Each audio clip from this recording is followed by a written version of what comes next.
Hi, my name is Elizabeth Bolaños, and today I will be presenting SDG 13 Climate Action in Japan.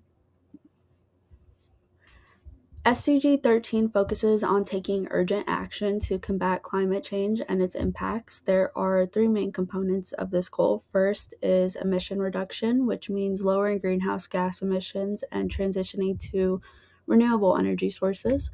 Second is climate resilience, strengthening infrastructure against natural disasters such as typhoons and floods. Third is sustainable innovation, using technology and clean energy solutions to reduce carbon footprints and improve efficiency. Looking at Japan's climate data, Japan emits approximately 8.5 tons of CO2 per person annually. Total emissions are around 1.1 billion metric tons per year. About 22 to 24% of Japan's electricity comes from renewable energy, and the country has pledged to reach carbon neutrality by 2050. However, Japan faces significant climate risks. Typhoons are becoming more intense, rising sea levels threaten coastal cities, and heat waves increasingly affect elderly populations. Because Japan is an island nation with high population density along coastlines, these risks are especially serious. And this chart from Our World in Data shows Japan's CO2 emissions broken down by sectors in 2024. We can see that large portions come from energy production, transportation, and industrial activity. This highlights that Japan's emissions are strongly tied to its industrial economy and energy consumption patterns, and it shows why transitioning energy systems is critical for achieving SDG 13. When we compare Japan and the United States emits significantly more CO2 per person, about 14.2 tons, compared to Japan's roughly 7.77 tons per person.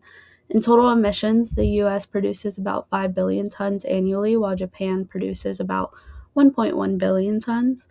Although Japan emits less overall, it is still one of the largest global emitters due to its industrial economy.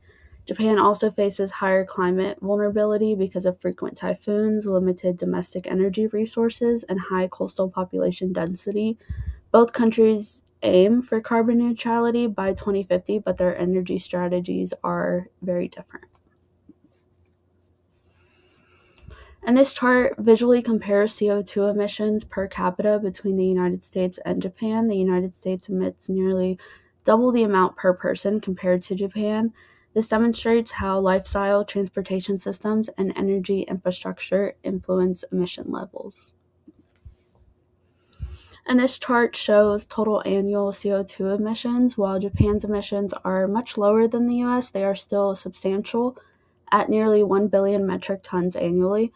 This means Japan plays an important role in global climate mitigation efforts.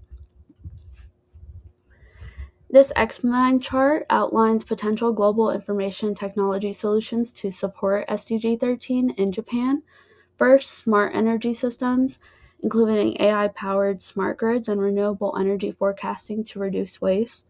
Second, disaster prediction technology such as AI typhoon tracking, flood early warning systems, and satellite monitoring.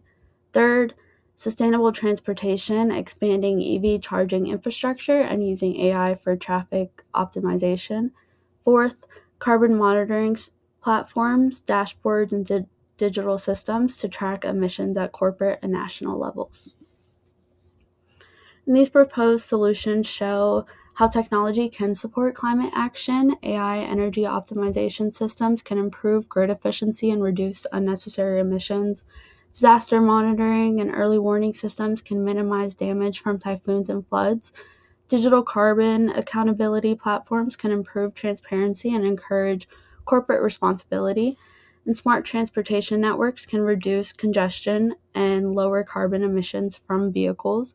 By combining renewable energy expansion with advanced technology, Japan can strengthen both sustainability and resilience. In conclusion, Japan faces significant climate challenges but has made strong commitments towards carbon neutrality by 2050. And that's all for my presentation. Thank you.